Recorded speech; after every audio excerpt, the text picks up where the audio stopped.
Assalamualaikum warahmatullahi wabarakatuh.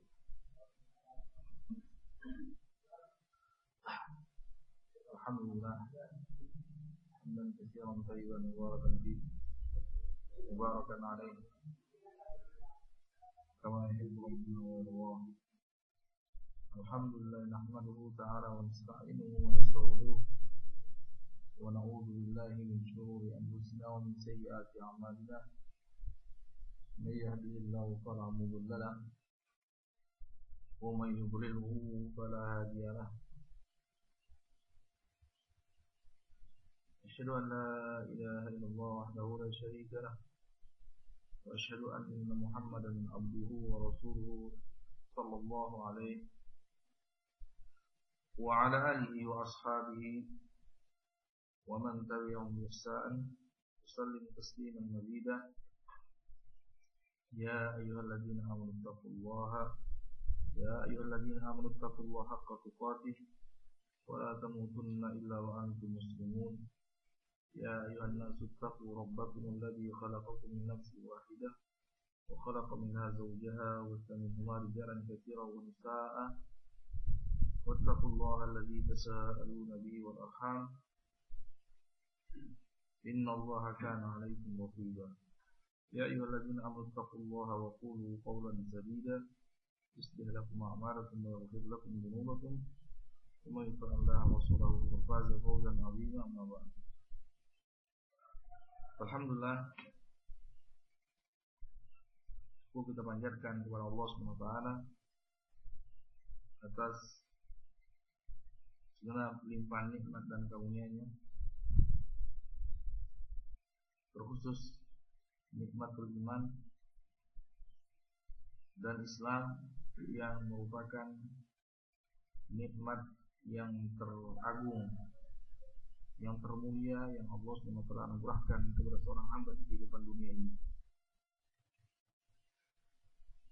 Kemudian Allah salawat dan salam semoga tercurahkan kepada junjungan kita Nabi besar Muhammad SAW beserta kerabatnya dan para sahabatnya serta mereka-mereka yang mengikuti jejak beliau bil ihsan ila yaumil. Hadirin ikhwan fillah rahimanallah iyyakum. Semoga Allah Subhanahu wa taala merahmati kita semua. Kebahagiaan seorang hamba yang hakiki, kebahagiaan yang sejati,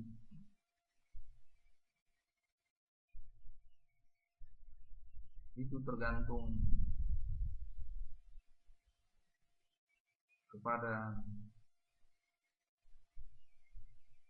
dua poin. Yang pertama,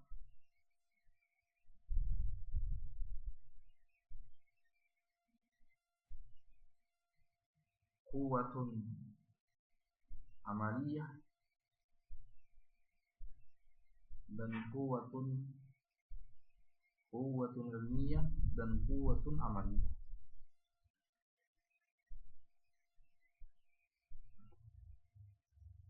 Kekuatan seorang hamba dalam mengkaji ilmu yang mendatangkan kemaslahatan dan kemanfaatan di sisi Allah SWT, dan kekuatan mengamalkan apa yang ditunjukkan oleh ilmu tersebut.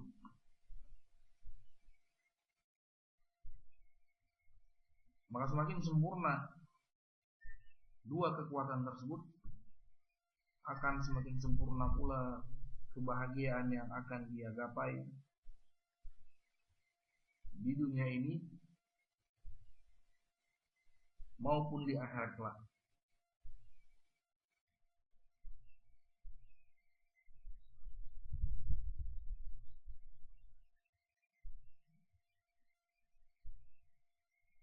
Dan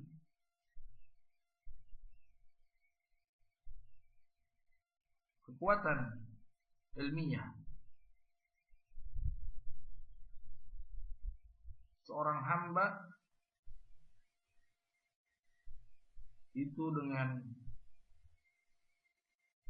5 perkara. Dengan 5 perkara. Yang pertama,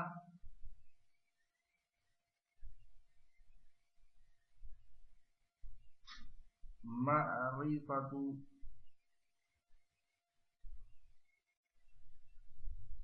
fatirihi wa barihi. Seorang mengilmui siapa penciptanya,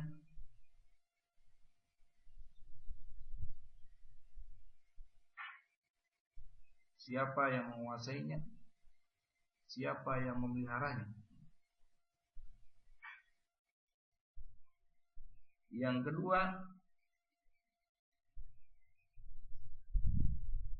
ma'rifatu asma'ihi wa sifatihi wa af'alihi. Seorang mengilmui asma, nama-nama, sifat-sifat, ketetapan dan ketentuan serta kehendak zat yang menciptakannya, zat yang memeliharanya, zat yang menguasainya. Setelah seorang hamba mengilmui siapa yang menciptanya, siapa yang memeliharanya, siapa yang menguasainya, maka berikutnya dia dituntut untuk mengilmui nama-nama zat yang mencipta, memelihara dan menguasainya tersebut. Sifatnya seperti apa? Ketentuan-ketentuannya seperti apa? Kehendak-kehendaknya seperti apa? Ketetapan-ketetapannya seperti apa? Yang ketiga, ma'rifatut tariq allati tusilu ilaihi.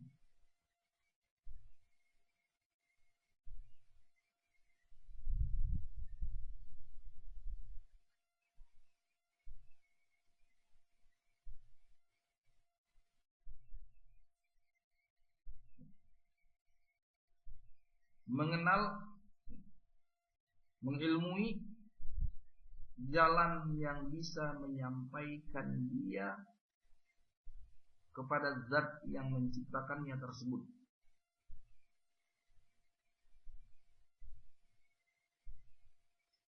Sehingga dia tidak tersesat arah dalam mengarungi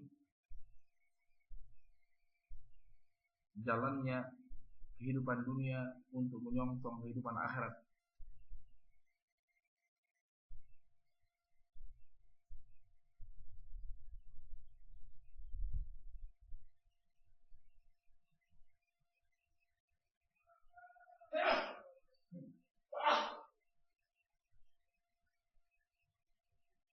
Kemudian dia mengenal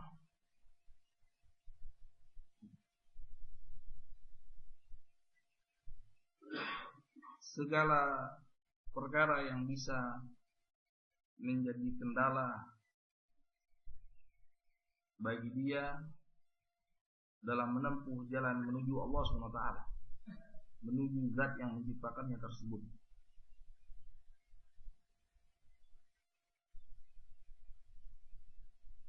Yang terakhir, ma'rifatu nafsihi wa ma'rifatu uyubiha. Hendaklah dia mengilmui, mengenal, mengerti, memahami hakikat dirinya, sekaligus mengenal cacat dan aib-aibnya. Maka semakin seseorang menyempurnakan 5 pokok ma'rifat, keilmuan tadi, maka akan semakin sempurna kekuatan keilmuannya, semakin sempurna kekuatan keilmuannya, semakin sempurna kebahagiaan yang akan dia gapai di kehidupan dunia, lebih-lebih di kehidupan akhirat. Maka a'lamun nas a'rafuhum biha wa afqahuhum fiha.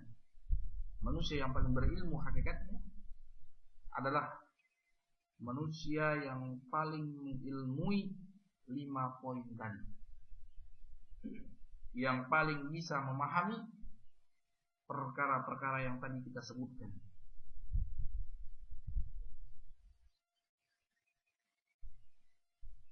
Kemudian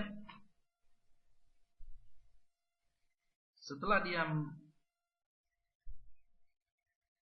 mengilmui, mengenal dan memahami 5 perkara yang tadi kita sebutkan, sebagai kelanjutannya dia harus menyempurnakan dalam hal memahami dan mengilmui quwwatul amaliyah, kekuatan dalam mengamalkan 5 perkara yang tadi kita sebutkan.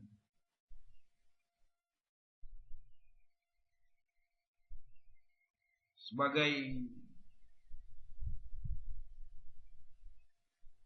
tindak lanjut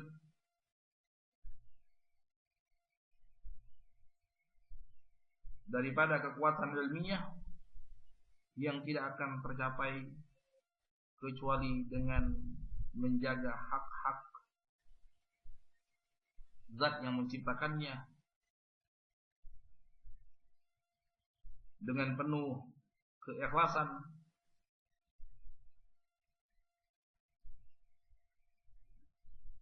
dengan penuh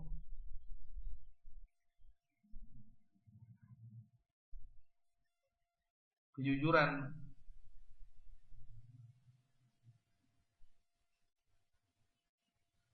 seraya dia rasakan betapa besar karunia zat yang menciptakannya,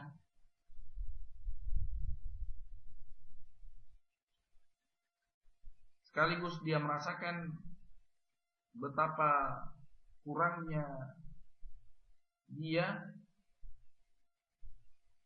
dalam menunaikan hak-hak zat yang menciptakan, yang memelihara dan menguasainya tersebut.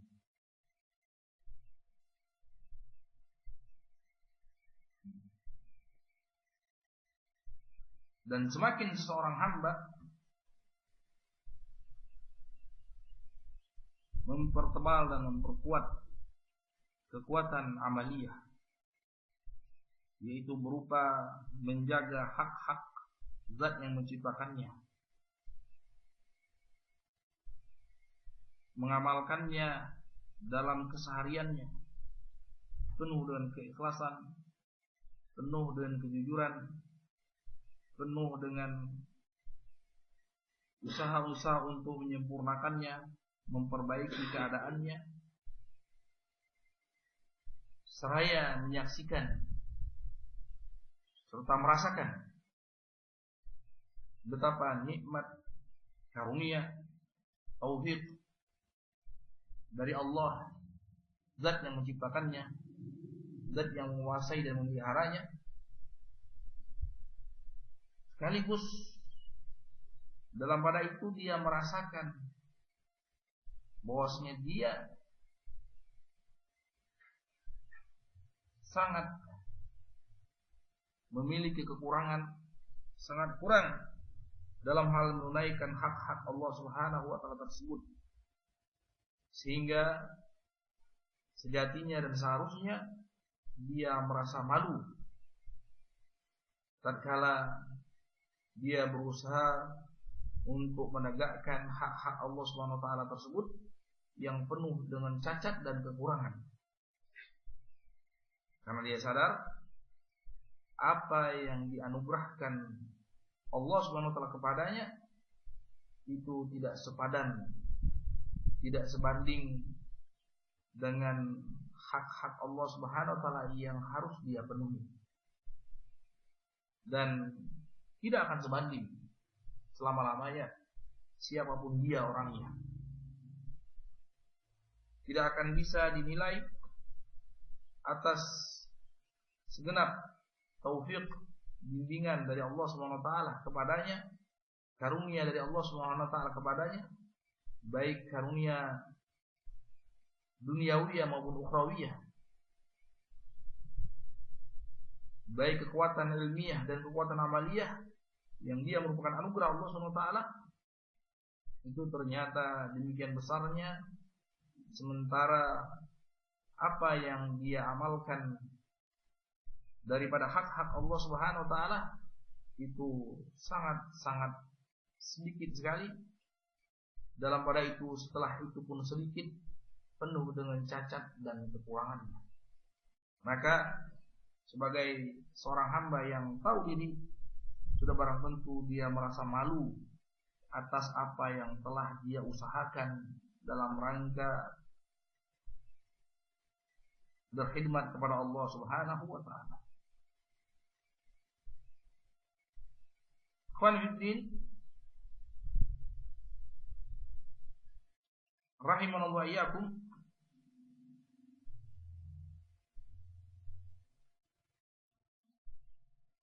Dua kekuatan tadi yang merupakan sarana seseorang mendapatkan kebahagiaan yang hakiki di dunia dan akhirat, ini tidak akan terwujud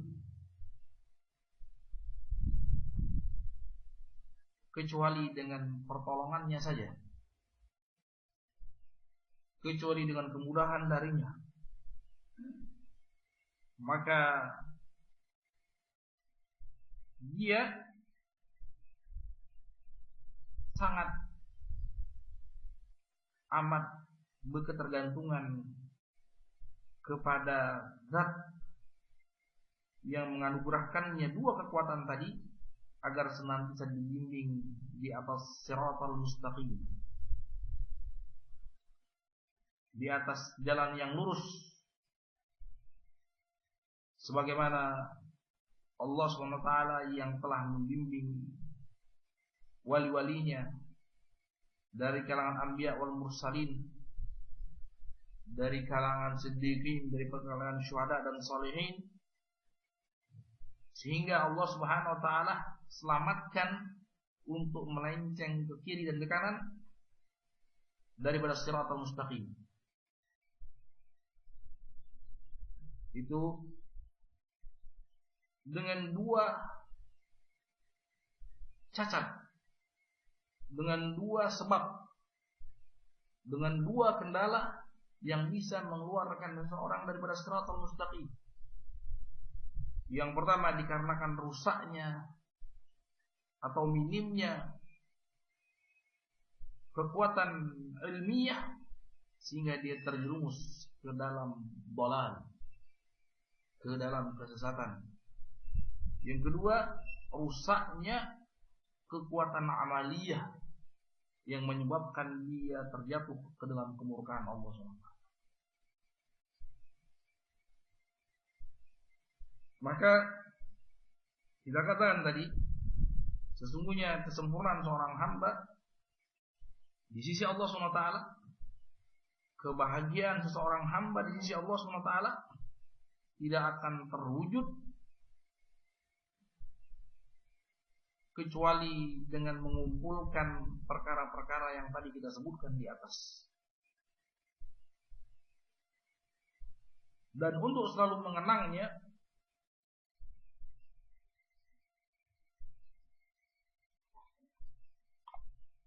untuk selalu mengenang poin-poin yang kita sebutkan tadi, Allah Subhanahu wa taala dan kasih dan sayangnya mewajibkan bagi setiap kaum muslimin dan muslimat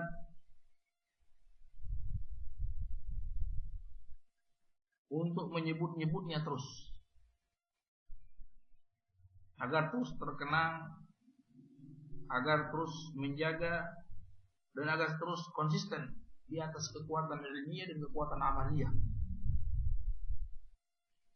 Dan yang demikian sebenarnya sudah terkandung di dalam surat Al-Fatihah. Dan telah Allah Subhanahu wa taala susun dengan sedemikian urut, dengan sedemikian sempurnanya. Coba kita lihat, tatkala Allah Subhanahu wa taala membimbing seorang hamba untuk membaca Alhamdulillahirabbil alamin arrahmanir rahim maliki yaumiddin. Segala puji bagi Allah Subhanahu wa taala, zat yang menciptakan alam semesta, yang memelihara alam semesta, yang menguasai alam semesta, yang Dia Allah Subhanahu wa taala maha sempurna kasih sayangnya, yang rahmatnya pun sampai kepada hambanya, yang Dia Allah Subhanahu wa taala merajai dan menguasai hari pembalasan. Tiga ayat tersebut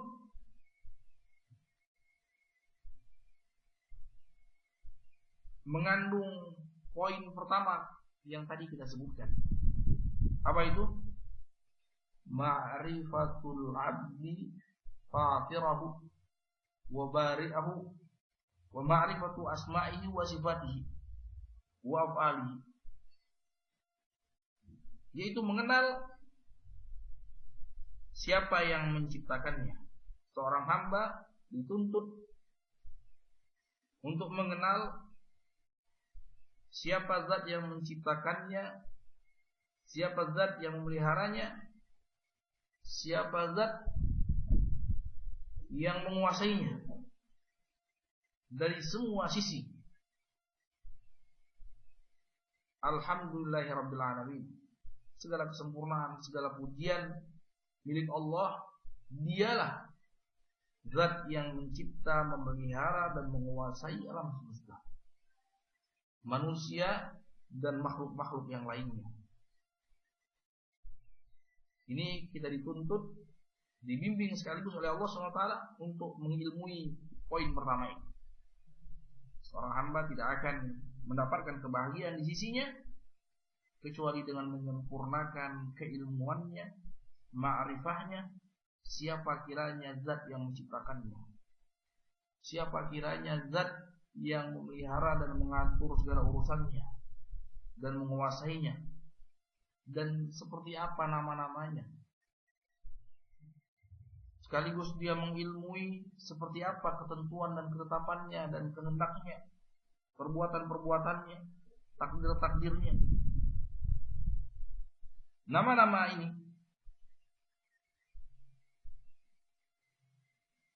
di situ ada nama Allah SWT.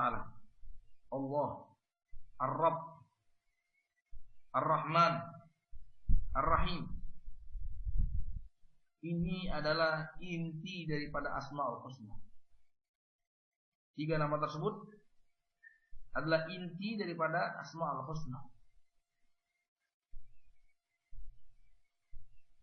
Nama Allah Subhanahu wa taala adalah nama yang paling dicintainya, yang mencakup sifat yang menyeluruh,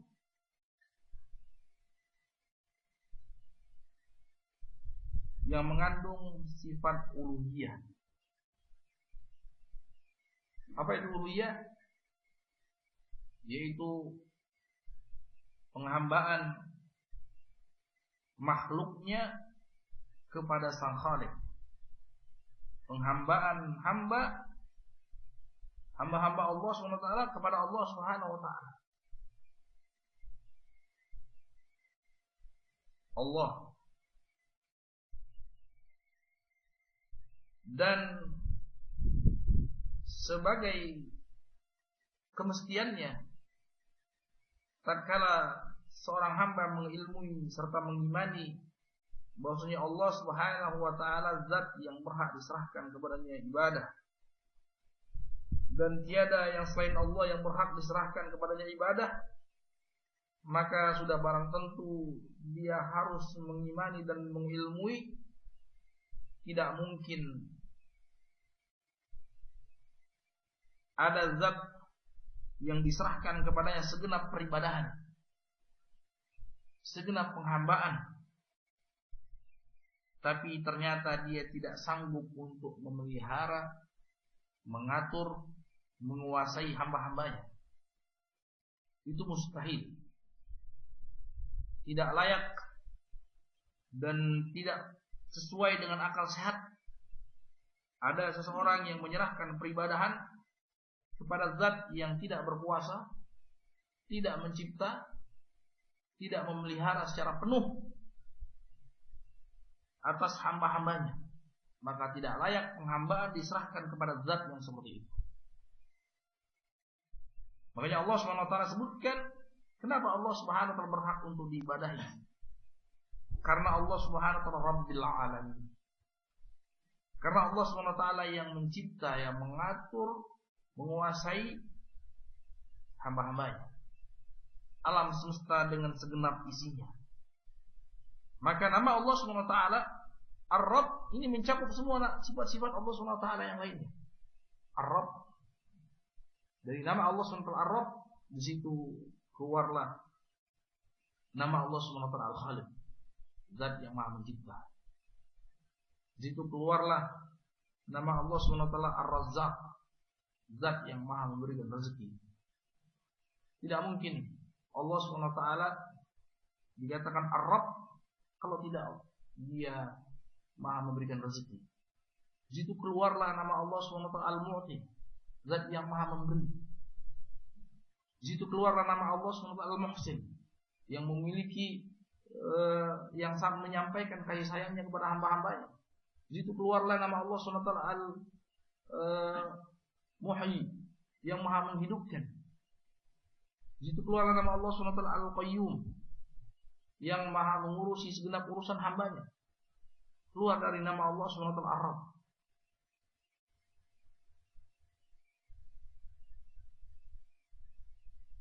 Kemudian Ar-Rahman Ar-Rahim, dua nama ini.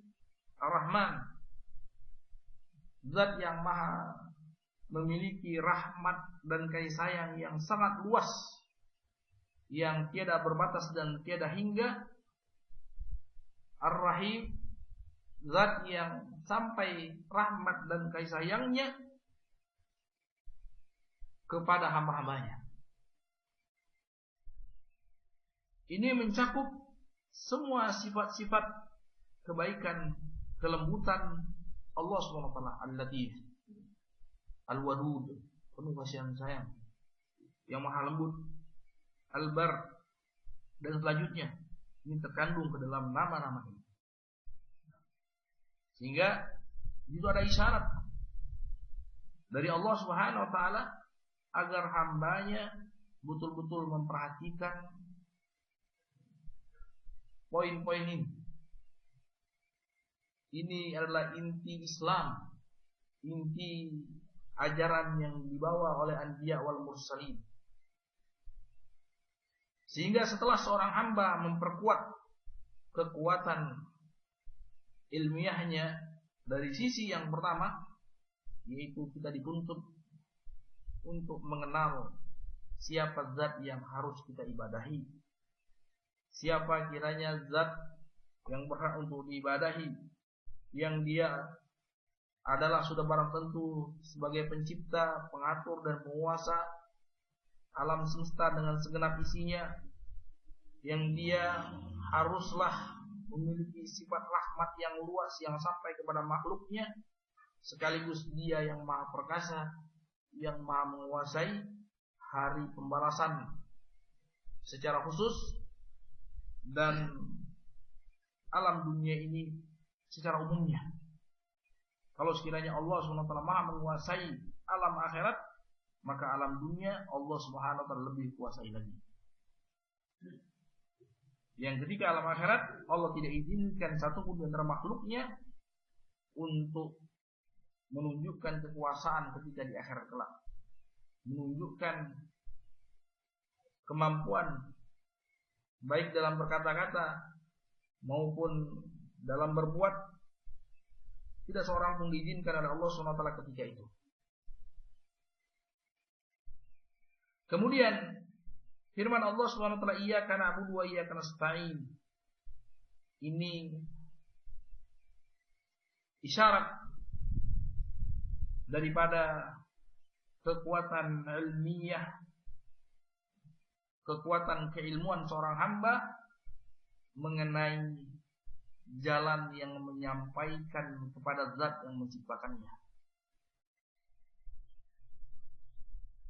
yaitu tidak ada jalan yang akan menyampaikan kepada Allah Subhanahu wa taala, yang akan menyampaikan kepada kebahagiaan yang hakiki dan sejati, kecuali dengan penghambaan diri kepada Allah Subhanahu wa taala saja. Tidak akan sampai jalan tersebut kepada zat yang menciptakannya, menguasainya dan memeliharanya, kecuali dengan jalan ibadah kepada Allah Subhanahu wa taala dengan segenap perkara-perkara yang dicintai dan diridhoinya. Dan tidak mungkin seorang bisa menapaki jalan tersebut, yaitu jalan penghambaan kepada Allah Subhanahu wa taala, kecuali dengan isti'anah, kecuali dengan meminta pertolongan kepada Allah Subhanahu wa taala agar dipermudah, dibimbing untuk menapaki jalan menuju Allah Subhanahu wa taala dalam hal penghambaan diri kepada Allah Subhanahu wa taala. Jadi isyarat dari Allah Subhanahu wa taala untuk kita selalu mengenang bahwasanya kebahagiaan yang hakiki yang akan kita gapai di dunia dan akhirat tidak akan terwujud kecuali dengan kekuatan ilmiah yang 5 tadi. Yang pertama, bagaimana seseorang mengilmui tentang hakikat Allah Subhanahu wa taala, mengilmui tentang siapa yang menciptakannya, memeliharanya, menguasainya. Kemudian kekuatan berikutnya yaitu bagaimana jalan menuju zat yang menciptakannya tersebut. Bagaimana, seperti apa caranya kita mengenal, kita mencintai zat yang menciptakannya tersebut, zat yang menciptakan jiwa dan raga kita. Maka Allah Subhanahu wa taala bimbing kita dengan membaca iyyaka na'budu wa iyyaka nasta'in, bahwa jalannya tidak lain dengan penghambaan diri kepadanya saja, dengan menghambakan diri kepada Allah SWT saja, tidak kepada selainnya, menyerahkan peribadahan seutuhnya kepada Allah Subhanahu wa taala. Ya. Dan hal yang demikian tidak juga terwujud kecuali dengan kemudahan dan pertolongan dari Allah Subhanahu wa taala. Allah beritahu jalan tersebut adalah dengan menghambakan diri kepadaku. Dan Allah SWT beritahu jalan tersebut tidak akan tercapai, tidak akan bisa dilalui, ditapaki oleh seorang hamba kecuali dengan kemudahan dan bimbingan dari Allah SWT. Artinya kembali semuanya kuncinya kepada Allah SWT. Kemudian firman Allah Subhanahu wa taala, ihdinas siratal mustaqim. Ini ada isyarat. Dia mengandung penjelasan keilmuan bahwasanya tidak akan tergapai perkara tadi kecuali dengan istiqomah di atas siratal mustaqim. Tidak akan seorang konsisten di atas jalan menuju Allah Subhanahu wa taala, penghambaan diri kepada Allah Subhanahu wa taala tidak akan tergapai. Penghambaan diri kepada Allah Subhanahu wa taala yang dicintai dan diridhoinya, kecuali seseorang harus konsisten di atas siratal mustaqim. Istiqomah di atas siratal mustaqim. Dan bahwasanya Allah Subhanahu wa taala memberikan isyarat, tidak akan seorang hamba menggapai istiqomah kecuali dengan hidayah darinya. Tidak akan seorang bisa mencapai kebahagiaan di sisi Allah SWT kecuali dengan ma'rifatullah, kecuali dengan mengenal Allah Subhanahu wa taala, mengenal zat yang menciptakannya, mengenal zat yang memeliharanya dan mengaturnya, menguasainya, mengenal nama-nama Allah Subhanahu wa taala. Dan tidak mungkin seseorang sampai kepada hal yang demikian kecuali dengan mengenal jalannya, mengilmui seperti apa jalannya. Ternyata jalannya adalah dengan penghambaan diri kepada Allah Subhanahu wa taala. Dan ternyata tidak akan bisa seseorang berada di atas jalan untuk menggapai ridha Allah Subhanahu wa taala, menapaki jalan-jalan menuju Allah Subhanahu wa taala kecuali dengan i'anah, pertolongan dari Allah Subhanahu wa taala. Maka kita dituntun oleh Allah Subhanahu wa taala untuk minta pertolongan kepadanya. Dan ternyata tidak akan sampai kepada poin-poin yang kita sebutkan tadi, tidak akan sampai seorang kepada kebahagiaannya kecuali dengan istiqomah, konsisten di atas jalan yang lurus. Dan tidak mungkin seorang bisa konsisten di atas jalan yang lurus, istiqomah dengan kekuatan ilmu dan amalnya kecuali dengan hidayah dari Allah Subhanahu wa taala. Sebagaimana tidak mungkin seorang bisa berjalan menggapai keridhaan Allah Subhanahu wa taala dengan peribadahan kepadanya kecuali dengan pertolongannya. Kembali perkaranya kepada Allah Subhanahu wa taala.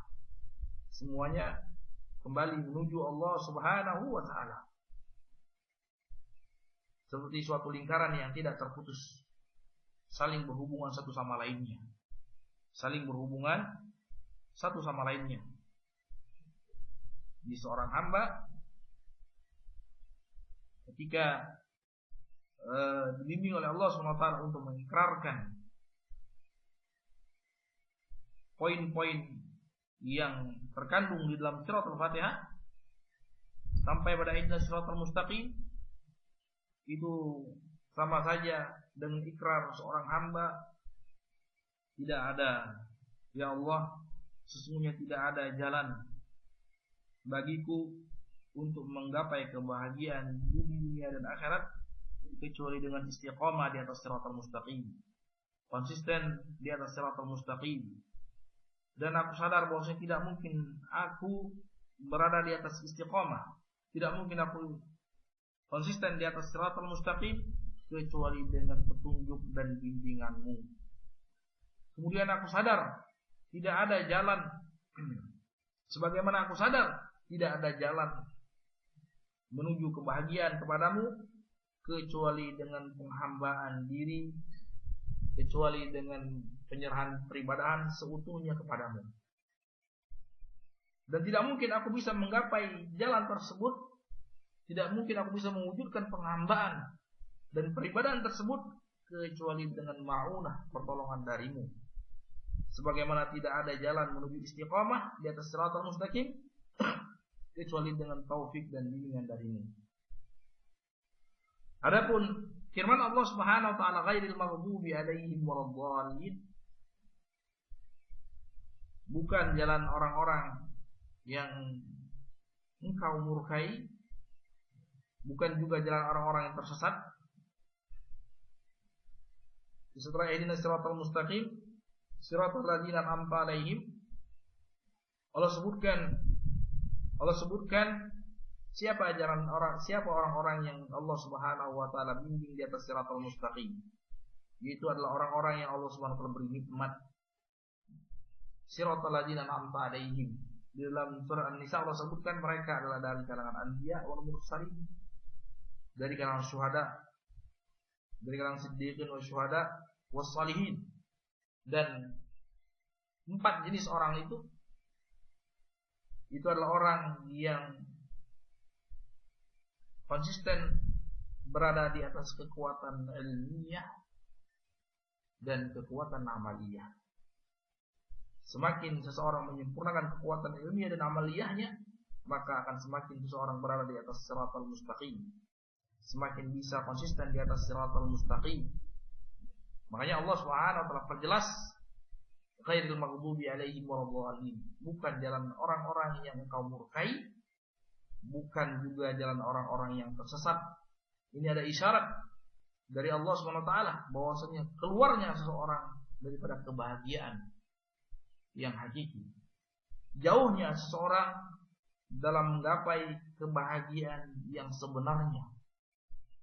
Itu berwujud dengan dua bentuk.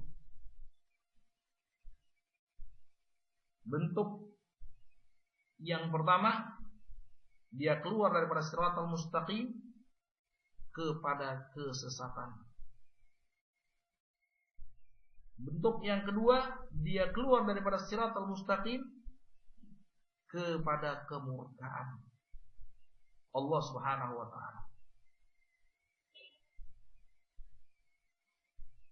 Dan dua-duanya ini dikarenakan rusaknya kekuatan keilmuan dan kekuatan amal yang ada padanya. Mereka yang dimurkai oleh Allah SWT ini rusak kekuatan amalnya. Mereka yang tersesat ini rusak kekuatan ilmunya. Maka apabila semakin rusak dua kekuatan tersebut, maka akan rusak pula kebahagiaan dia, akan jauh semakin daripada keridhaan dan kebahagiaan yang hakiki di sisi Allah Subhanahu wa taala. Maka ikhwan fiddin rahimanallahu iyyakum,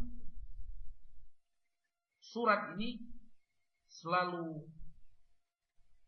harus kita baca dengan seksama, karena Allah SWT hendak mengingatkan kepada kita bahwasanya inilah hakikat hidup seorang hamba, yaitu menggapai ridhaan dan kebahagiaan Allah SWT.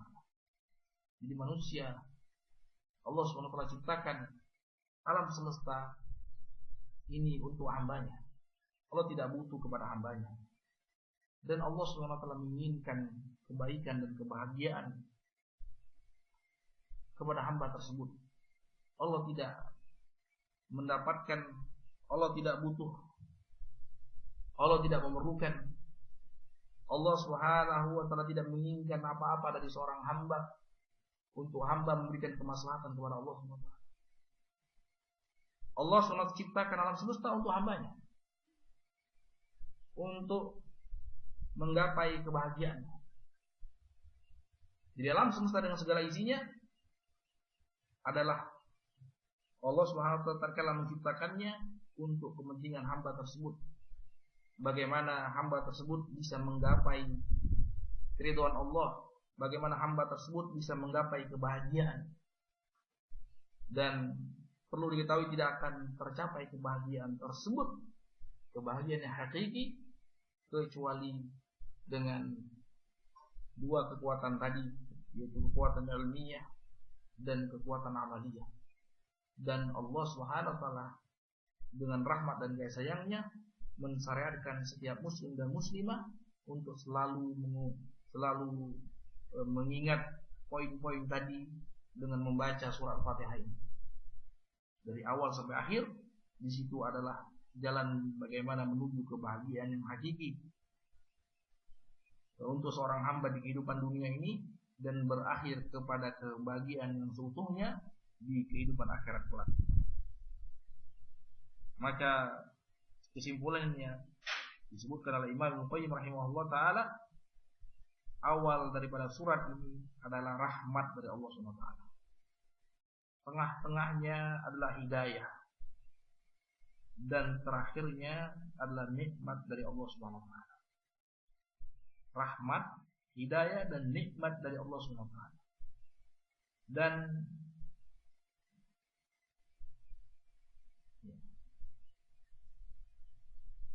bagian seorang hamba dalam mendapatkan nikmat, Allah sebutkan, tidak dituntun oleh Allah SWT untuk meminta hidayah di atas siratal mustaqim, di atas jalan yang lurus, jalan orang-orang yang Allah Subhanahu wa taala beri nikmat. Allah sebutkan nikmat, siratal ladzina an'amta 'alaihim. Kita minta bimbingan kepada Allah agar kita selalu dibimbing di atas siratal mustaqim. Allah sebutkan seperti apa siratal mustaqim? Adalah jalan orang-orang yang Kau beri nikmat mereka, ya Allah. Disebutkan dalam surat An-Nisa bahwa mereka orang-orang yang mendapat nikmat itu adalah orang dari kalangan anbiya wal mursalin, dari kalangan para siddiqin, dari kalangan para syuhada, dari kalangan para sholihin. Yang empat golongan ini orang yang mewujudkan dua kekuatan tadi, kekuatan ilmiah dan kekuatan amaliyah. Semakin sempurna dia di sisi Allah SWT, maka akan semakin sempurna dia dalam memperkuat kekuatan ilmiah dan kekuatan amaliyah. Mereka lah orang-orang yang sesungguhnya diberi nikmat oleh Allah SWT. Mereka lah sesungguhnya orang yang mendapat kenikmatan yang hakiki dan sejati dari sisi Allah Subhanahu wa taala. Dan tidak mungkin kalau kita cermati dan seksama ayat tersebut, ayat per ayat daripada surah Al-Fatihah, tidak mungkin seseorang mendapatkan kenikmatan yang hakiki ini, yaitu berupa kekuatan ilmiah dan kekuatan amaliyah, itu kecuali dengan mendapatkan hidayah dari Allah Subhanahu wa taala. Ya, tidak mungkin seorang mendapatkan kebahagiaan yang sungguhnya kecuali dengan mendapatkan nikmat yang hakiki dan sejati dari Allah Subhanahu wa taala. Tidak mungkin seorang mendapatkan nikmat tersebut kecuali dengan mendapatkan hidayah dari Allah Subhanahu wa taala, dan tidak mungkin seorang mendapatkan hidayah dari Allah Subhanahu wa taala kecuali dengan rahmat dan kasih sayangnya. Maka kembalilah segala urusan ini kepada nikmat dan kasih sayang Allah Subhanahu wa taala. Dan nikmat serta kasih sayang Allah Subhanahu wa taala ini merupakan kelaziman, merupakan konsekuensi daripada rububiyah Allah Subhanahu wa taala. Sehingga tidak mungkin Allah Subhanahu wa taala Maha Pengasih dan Maha Penyayang kalau tidak Allah Subhanahu wa taala Maha memberikan nikmat kepada hamba-hambanya. Tidak mungkin Allah Subhanahu wa taala dikatakan, tidak mungkin Allah Subhanahu wa taala memiliki sifat penuh kasih dan sayang kalau ternyata kasih dan sayang tidak sampai kepada hamba dalam bentuk nikmat. Wujud kasih dan sayang hamba kepada Allah, kasih dan sayang Allah kepada hamba, dengannya Allah SWT berikan nikmat. Ini yang paling gampang dirasakan. Yang paling gampang dirasakan oleh seorang hamba, nikmat-nikmat yang real saja, misalnya nikmat sehat walafiat, nikmat duniawiyah, kemudahan rezeki dari Allah SWT. Nikmat yang seperti ini, nikmat badan yang kelihatan dengan kasat mata ini adalah bukti daripada rahmat dan kasih sayang Allah SWT. Tidak mungkin seorang menggapai hal-hal yang kita sebutkan kecuali dengan kasih sayang dari Allah SWT.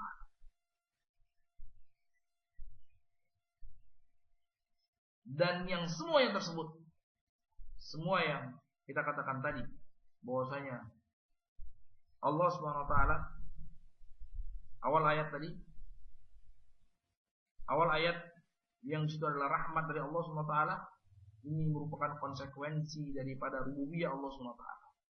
Ya, konsekuensi daripada rububiyah Allah Subhanahu wa taala. Tidak mungkin Allah penuh kasih dan sayang kalau sekiranya Allah tidak bisa memberikan nikmat kepada hamba-hambanya. Dan kasih dan sayang serta pemberian nikmat dari Allah Subhanahu wa taala ini mewajibkan seorang hamba betul-betul mewujudkan uluhiyah Allah Subhanahu wa taala. Karena setelah seorang hamba mengetahui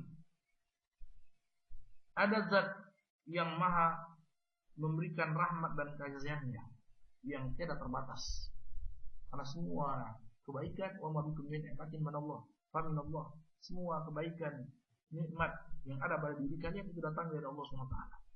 Setelah seorang hamba meyakini perkara tersebut, bahwasanya rahmat, nikmat ini datang dari Allah Subhanahu wa taala, tidak mungkin zat yang bisa memberikan rahmat dan nikmatnya kepada hamba, kemudian dia tidak berkuasa, tidak mencipta, tidak menguasai, tidak mengatur segala urusan hambanya, maka kalau sekiranya seorang hamba telah mengimani perkara tersebut, ada zat yang maha mencipta, ada zat yang maha memelihara, menguasai alam semesta, kemudian zat tersebut maha berkuasa untuk menyampaikan rahmat dan kasih sayangnya kepada hamba, maka sudah barang tentu zat yang seperti itu layak diserahkan kepadanya segenap penghambaan diri, segenap peribadahan.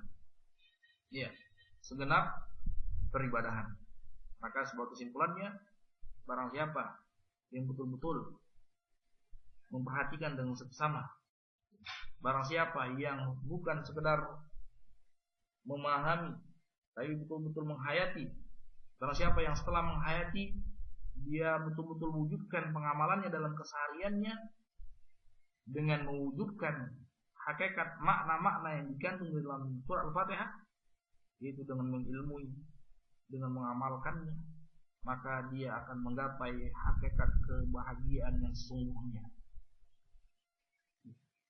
Sehingga setelah kandungan-kandungan Al-Fatihah tersebut merasuk ke dalam hatinya, terpancar dalam kesehariannya, maka jadilah dia hamba Allah Subhanahu wa ta'ala yang khusus, yang derajatnya lebih tinggi daripada kebanyakan orang-orang yang menghambakan diri kepada Allah Subhanahu wa ta'ala. Barang siapa yang betul-betul mencermati, barang siapa yang betul-betul menghayati kandungan-kandungan yang terkandung dalam surah Al-Fatihah yang terus kita baca tersebut, maka derajatnya di sisi Allah Subhanahu wa ta'ala akan semakin sempurna penghambaannya, yang diistilahkan oleh Ibnu Qayyim rahimahullah ta'ala, sarat ubudiyatuhu ubudiyatul khassah alladzina irtafa'at darajatuhum an awamil muta'abbidin. Maka jadilah peribadahan dia kepada Allah SWT peribadahan yang khusus, orang-orang yang khusus, yang meninggi derajatnya daripada derajat kebanyakan orang-orang yang beribadah kepada Allah SWT. Peribadahannya diistilahkan oleh beliau peribadahan khassah, ibadatul khawas, orang-orang yang khusus, yang dikhususkan oleh Allah Subhanahu wa ta'ala dalam menghambakan dirinya kepada Allah Subhanahu wa ta'ala, sehingga mungkin saja amalannya sama, lahirnya, fisiknya sama-sama mengucapkan subhanallah, harokatnya sama, makhrajnya sama, tapi orang yang mewujudkan kandungan-kandungan Al-Fatihah, maka derajatnya di sisi Allah Subhanahu wa ta'ala bagai langit dan bumi, dengan kebanyakan orang yang mengucapkan subhanallah. Orang yang mengucapkan alhamdulillah, tapi dia mewujudkan hakikat kandungan-kandungan Al-Fatihah di dalam hatinya, dalam kehidupan kesehariannya, ketika dia mengucapkan alhamdulillah dengan orang lain yang mengucapkan alhamdulillah, maka derajatnya di sisi Allah Subhanahu wa ta'ala bagaikan langit dan bumi. Orang yang mengucapkan alhamdulillah tapi dibangun di atas kekuatan ilmiah, ma'rifatullah, kemudian ma'rifatul tariq, mengenal jalan menuju Allah SWT dengan seksama, maka derajatnya lebih mulia di sisi Allah SWT. Maka secara otomatis kebahagiaan yang akan dia gapai melampaui kebahagiaan kebanyakan orang, melampaui kebahagiaan kebanyakan orang-orang yang menghambakan diri kepada Allah SWT, apalagi orang-orang yang tidak sama sekali menghambakan diri kepada Allah SWT. Wabillahi taufiq, walhamdulillahi rabbil alamin.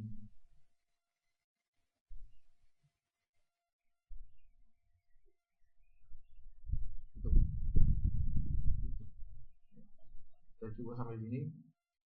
Subhanallah wa bihamdik, asyhadu an la ilaha illa anta, astaghfiruka wa atubu ilaik. Assalamualaikum warahmatullahi wabarakatuh.